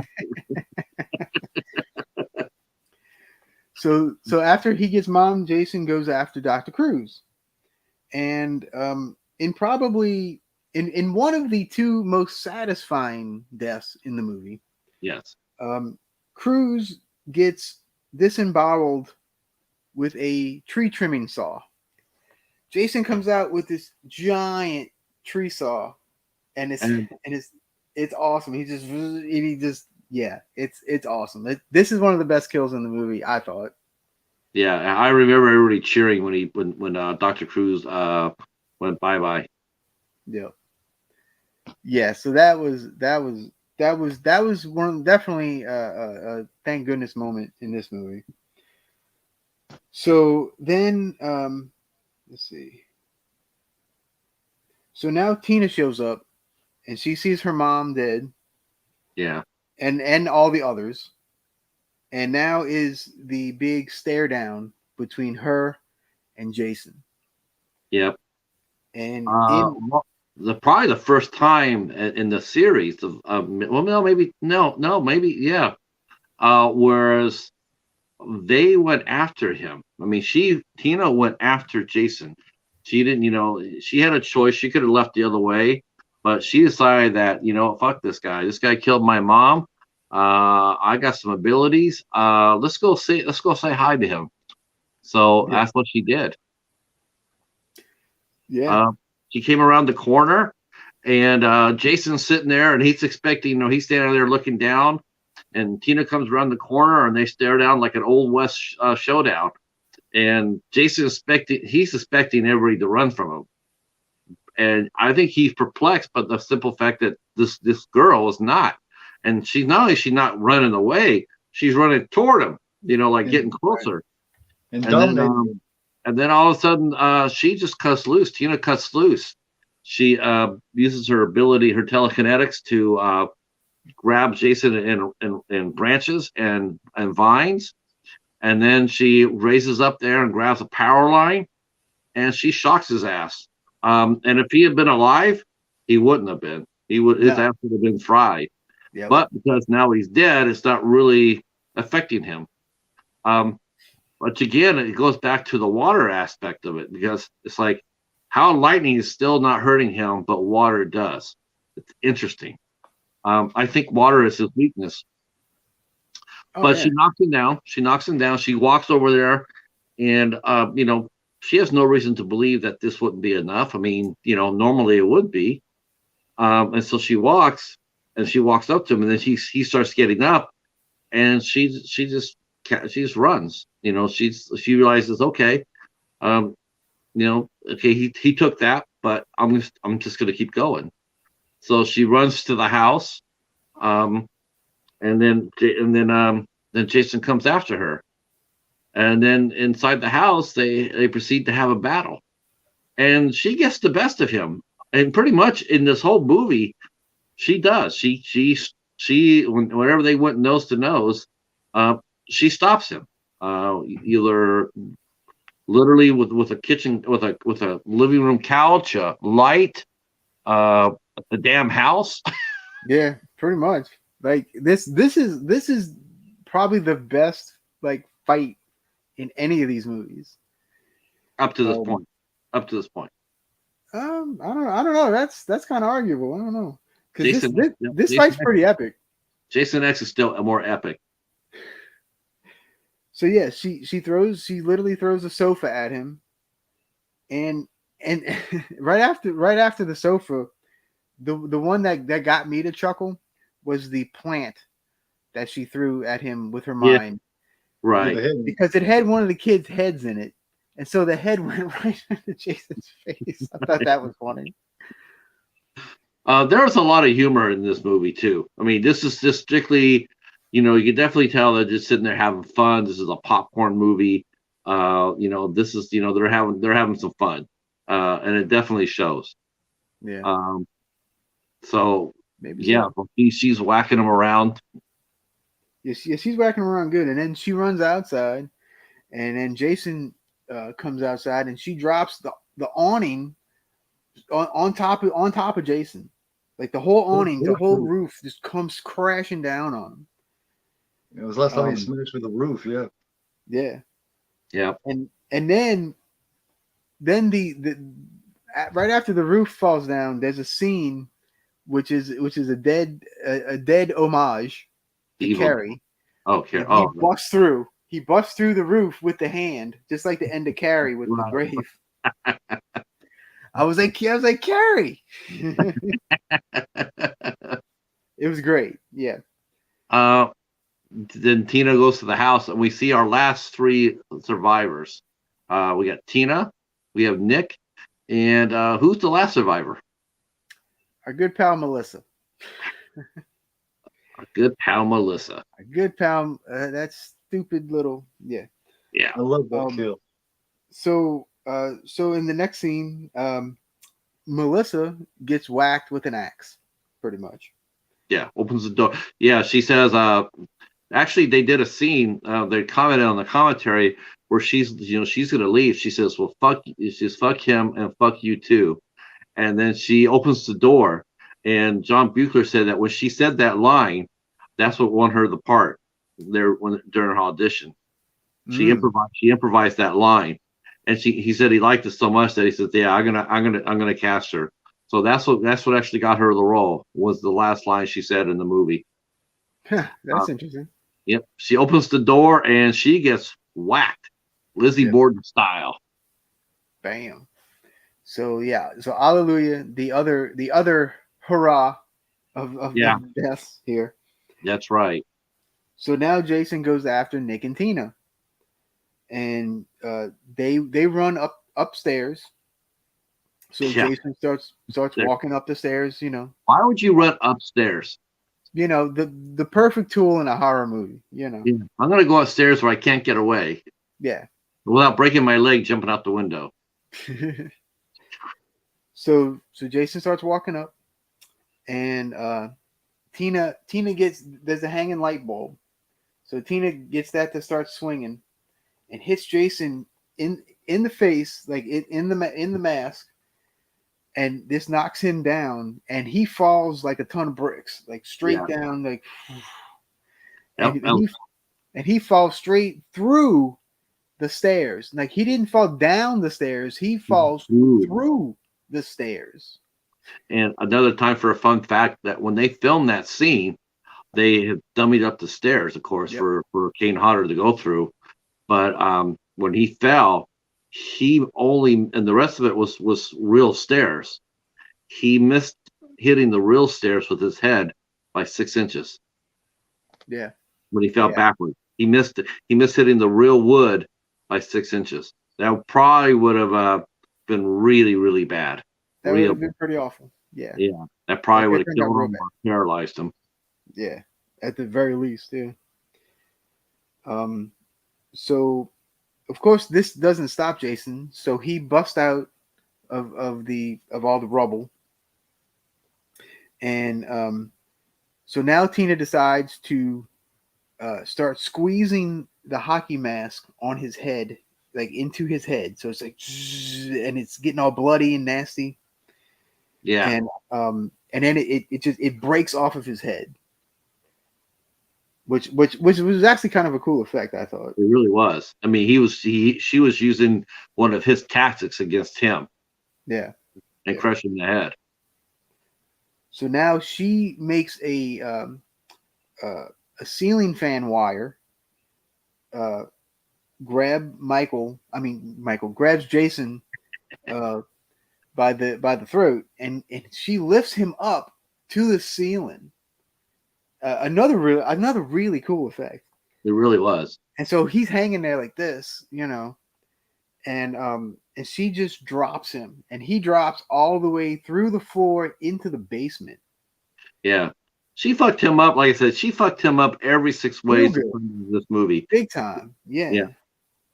So, but of course, this doesn't stop Jason either. So he pulls her down into the basement, and then she sees some nails on a shelf. So she throws these nails. Now remember, this is all telekinetic, so she's not touching any of this stuff. All this stuff is just flying at Jason. So she throws all these nails at Jason, and it's like boom, boom, boom. Another cool little shot. And now I have to find my next page of notes here. So all right. So then after that is one of the other big stunt scenes in the movie. This is where Tina sets Jason on fire on screen. And it's this whole big thing. She has the gasoline come down and everything, and the fire starts, and then it cuts to a shot of Jason, and then Jason catches on fire, and he's on fire for about 40 seconds, and it's still one of the longest burn scenes I think in cinema history. And but I remember Kane Hodder saying that he had so much stuff on him that it wasn't too bad to do, considering. And I thought that was interesting.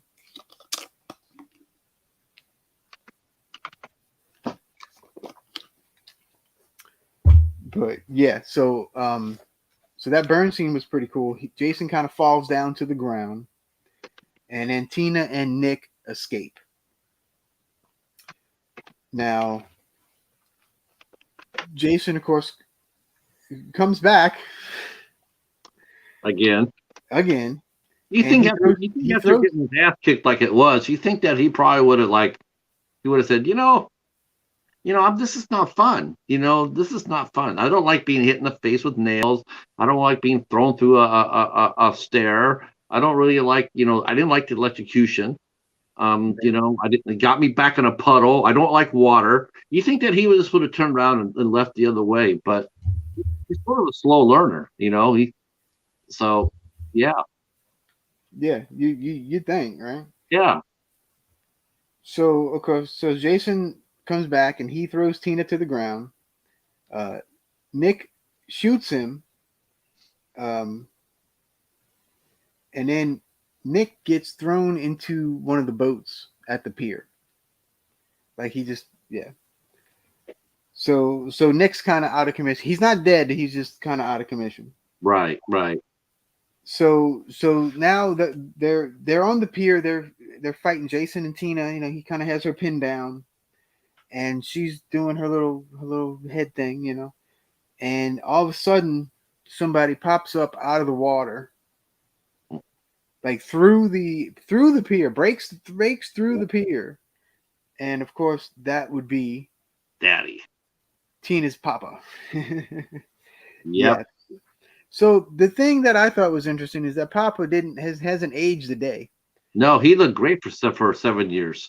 Yeah, right. Especially drowning and whatever else happened to him, Yeah, he looked good. No nicks, no. No, nothing. He had both his eyeballs. Yeah, it was good. And so he busts through the pier and he grabs Jason's legs and he just kind of pulls Jason down with him. Yep. Now, do you think he was there in the flesh, or you think he was there spiritually? I don't know. I could see it either way, because, like I said, I don't think they mention whether or not they found his body. But yeah, so I think theoretically it could go either way. Really. Yeah. What do you think about that, Gore? Chip in with that. What do you think? Think he was there as a phantom, or you think he was there in real time? I'm not so sure he was there at all, actually. You think it was just a figment of her imagination? No, I just think that it was a pretty bad ending, really. Kind of like the bad ending to Takes Manhattan, when the waste flushes through and all of a sudden he's a kid again. Because the way they had that originally was he was going to come out as a zombie, kind of like how Jason was. But somehow they outvoted that, and he came out looking like he had just taken a swim. Well, a person just brings up a very interesting point here. He thinks the dad's metaphorical. Yeah, that's what I think. That's what I was thinking. Do you think it's just Is he there? Is he there spirit? Spiritually. I mean, I don't think he would have been there physically. I think he was there as a spirit, and was able. I mean, because you know what, you can't sit. I mean, it makes sense. I mean, look what they're already doing with the story. I mean, the story is already fantastical. So why not make it a little bit more and make him, make her dad come back as, avenging spirit, I can see that. I mean, it makes sense. More effective as is, looking like, you know what I mean? I definitely think it's one of the weakest. Nobody's going to see it that way. You know what I mean? Not everybody's going to see it that way, Yeah. I definitely think it's one of the weakest Jason kills of the movies. Yeah. I definitely think it's one of the lamest. Star-Lord thinks that the Pop took Jason out of the lake, kicked Jason out of the lake because he was tired of having him as a roommate. There you go. Yeah, maybe so. Well, especially now that Sandra's in the lake. He drowned her, but she's still in the lake. So maybe she can come back for one of the sequels. But yeah, I mean, he comes out there and he grabs Jason and takes him down and basically re-puts Jason to where we saw him. He puts the rock back around, puts the chain around his neck, and he puts him back underneath the water. So, and of course, now the best part about this whole movie, to me, my favorite moment of the movie, honestly, because he deserved it, but Nick lived. I love that they let the final guy lived. I thought it was a nice change. Yeah. It really was. I mean, he for the first time, the heroine didn't lose her boyfriend or the romantic interest that did in the movie. And plus, too, they mentioned that Lar Park Lincoln mentioned that they wanted her to come back for part 8, but the reason why she didn't sign on is because they told her that's all they wanted her to sign on, but they hadn't had a script yet. And so she said the reason why she didn't do it was because she didn't want to be killed in the first scene, like in part 2. And so, she's like, unless there's a script, I'm not going to sign on. So, I mean, she definitely loved her character, and her character is definitely one of the top, as far as I'm concerned, definitely one of the top 5 characters in the Jason movie so far.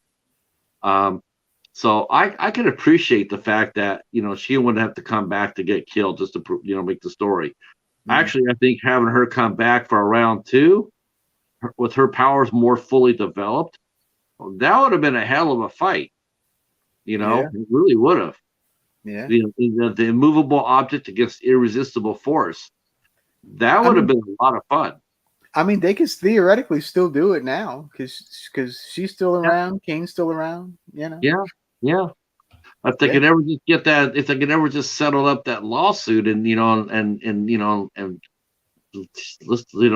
let's have some fun. Yeah, that's what I'm saying. See, yeah, my old brain too, Debbie. I had to rewatch all these again. I hadn't seen them for a long time, so yeah, I had to rewatch them too. But we're going through every movie. This is part 7, and there are 11 movies. So we will be, we're doing this on Sundays from 9 to 11, either on my channel or Al's channel. If someone could drop Al's link down in the chat, that'd be awesome. So Debbie, if you want to go ahead and follow Al Lucard, we'll drop his link down there. And you can come and hang out with us every Sunday. We're on from 9 to 11. Yeah, the lawsuit was settled, but it wasn't settled like friendly. It was very bitter. Both sides won and both sides lost. We are Eastern. I'm Eastern. I think you're what, Central, Al? I'm Central, yeah. So, Gore is Eastern, I believe. No, you're Eastern, aren't you, Keith? Yep. Okay. Right below you.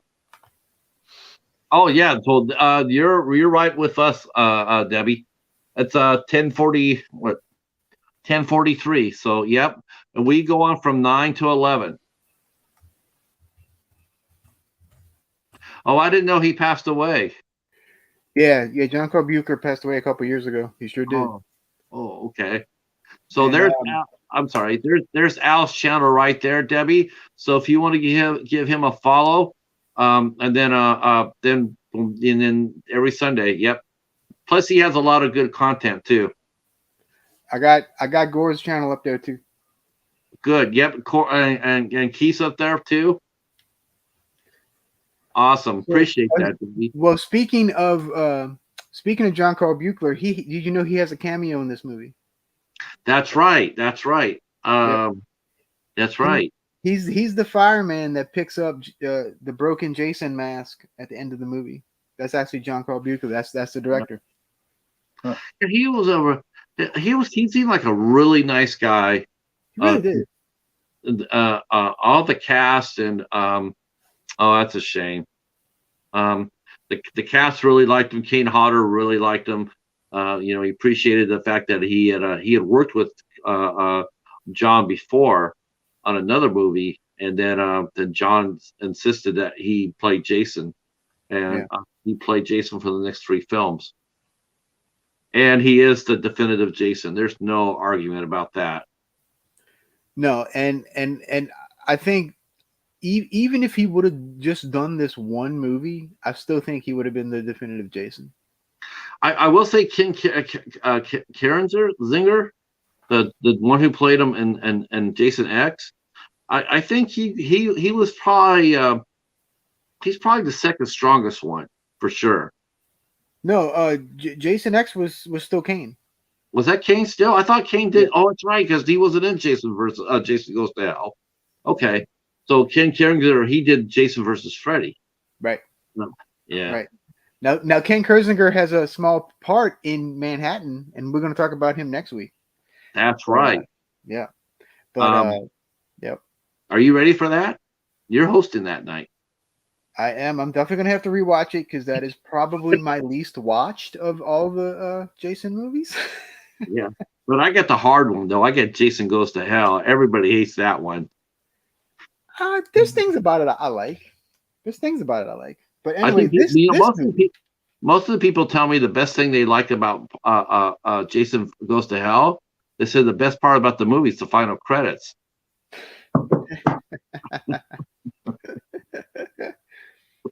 But this is part of the copy I got is part of my the Screen Factory set.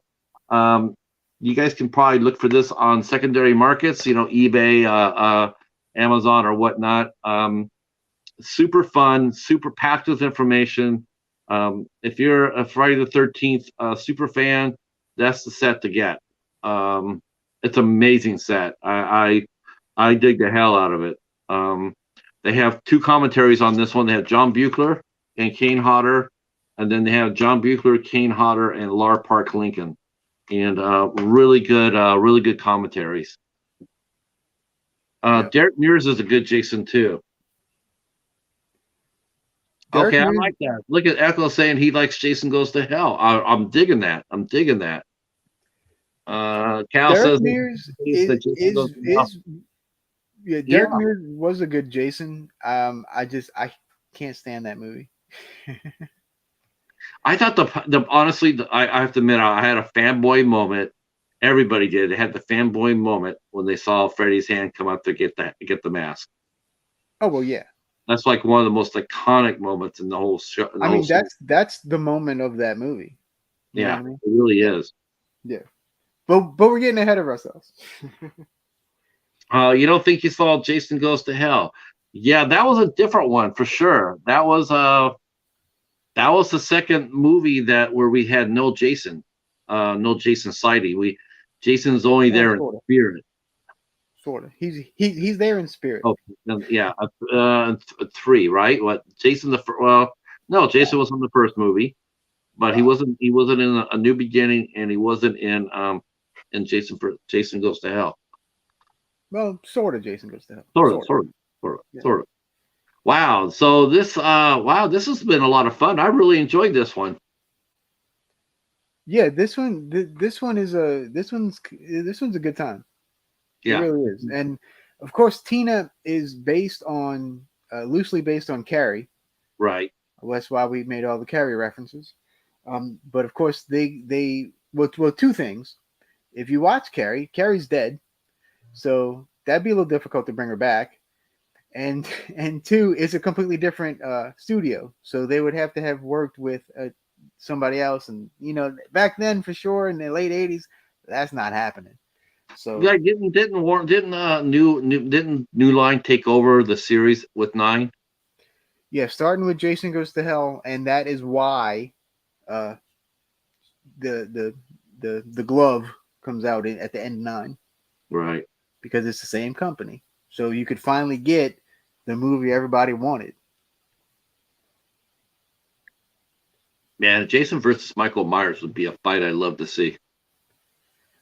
It would be very there wouldn't be a lot of talking. No, there'd be no dialogue. It'd be a silent movie. It would be. I mean, both, if you think about it, both do have weaknesses. I mean, like I said, Jason has weakness toward water. I mean, he can't really operate too well in that. Michael, he doesn't like coat hangers. So, I mean, you give him a poke in the eye, you might be able to have a fighting chance. But both would actually be. I would rather see those two go at it more than Freddy versus either one of them, because they're physical beings. Because they're physical.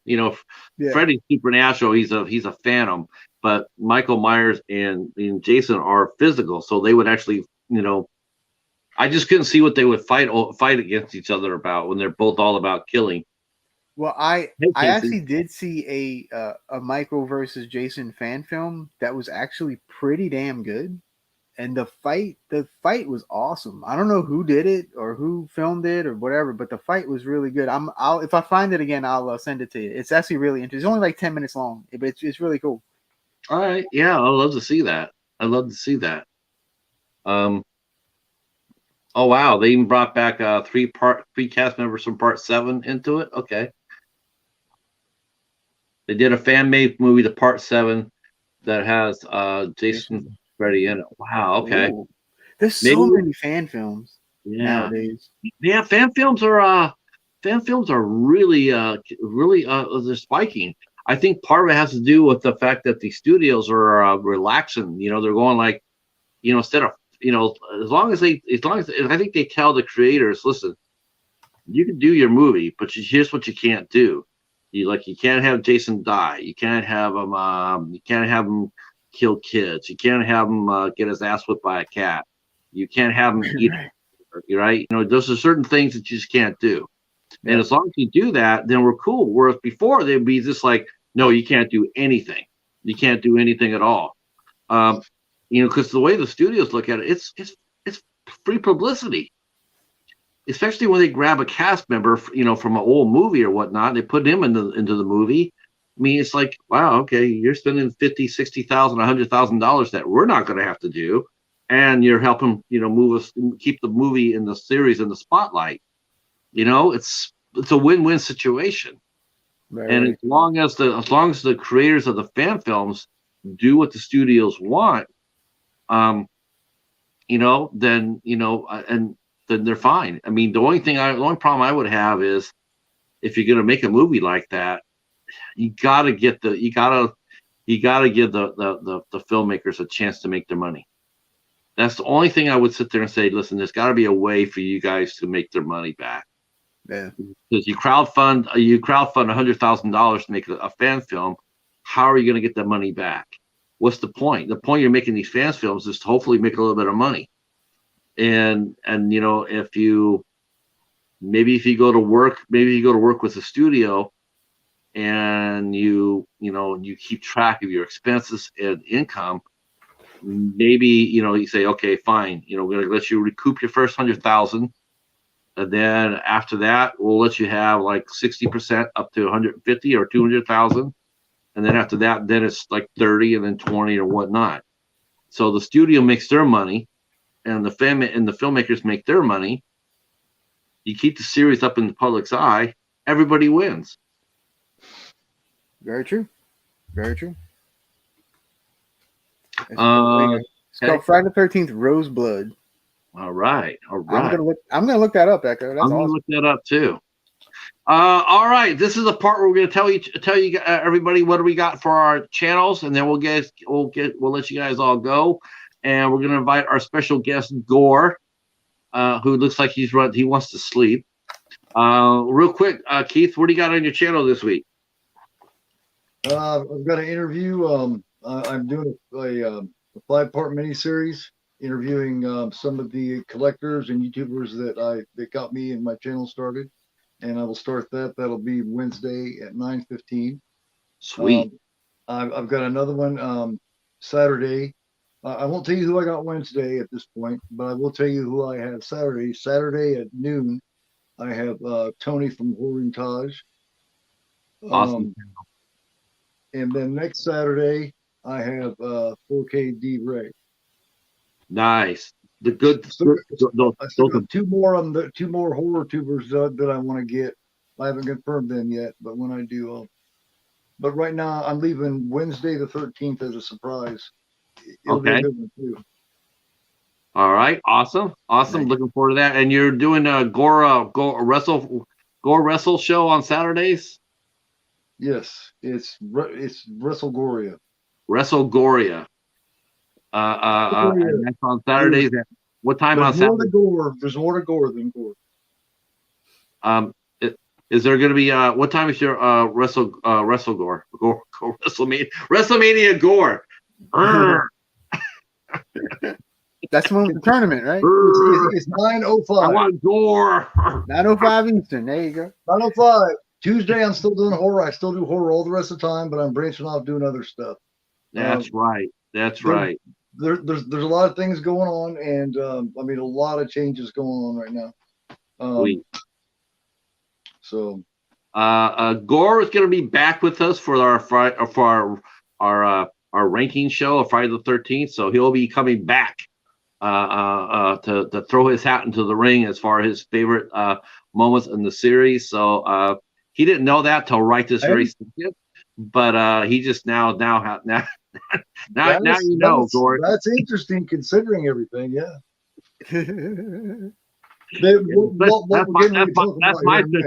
That's my surprise for you. well, here in about 2 minutes, we're going to discuss all this. Yeah, because we don't know the exact data that is. We are going to be taking a 2-week break on May 1st and May 8th because Al is going on vacation. So I know that for sure Echo Zero and Mr. Bones are coming up with me on May 1st and the 8th. And I don't know what we're going to do yet. We might have some fun. We're going to have some fun. We're going to have, we're going to chop it up. Al, what do you got going on this week? This week I have another Dollar Tree Theater coming at you. I'm talking about The Girl in the Crawl Space is the movie I'm covering. You're doing that. Good one. Yep, doing that one. Yeah. And that's going to drop late Monday, early Tuesday. And then Tuesday evening at 10 p.m. Eastern, I will be going live again with Tubi Tuesday. I'll be on. Me and Katie will be on for probably about an hour. Katie should be back this week, and we are talking a movie called I Am Lisa. It's a werewolf movie, so we're going to be talking about that one. Okay, that's a new werewolf we haven't heard of. Yeah. I was sort of hoping you guys would do Blood Claws. I didn't know that there was a Blood Claws. I may have to look into that. We might have to cover that on May 1st. I'm thinking that's what me and Echo might have to cover on May 1st. We might have to cover Blood Claws. Christmas in May. Yeah, there you go. Well, you're part of the family, Bones. That's what you mean. You have to come up and help me out on the society. What do we got here? I'm glad you asked. So this week, we got 4 shows this week. 4. Tomorrow we have actress and professional photographer Holly Lynch will be with us. On the 12th, we have filmmaker Caleb Baker. He'll be joining us at 8 o'clock. On the 13th, we have a cosplayer and actress Jenny Aguilar Mickelson. And then on next Thursday, the 14th, we have one of the stars of Amityville in Space. Give it up, Amityville in Space. Tim Hatch will be here with us at 8 o'clock. Awesome. And yeah, I can't wait to talk to him about that. That's gonna be a extravaganza for sure. I was gonna say that's gonna be a spooktacular, but I don't want to get a copyright strike. All right, boys and girls, that's it for us. We will see you next Sunday on Al's channel as Jason takes what? Brooklyn? Manhattan. Sorry, Jason. AKA Jason takes a cruise. Jason takes a love boat. All right, Jason on the love boat next Sunday on Al Lucard's channel. I want to thank you guys in the chat for coming out. Thank you so much. Your support's been awesome. I appreciate that. Debbie, hope to see you next Sunday. Everybody else, yeah. We'll talk to you soon. Peace.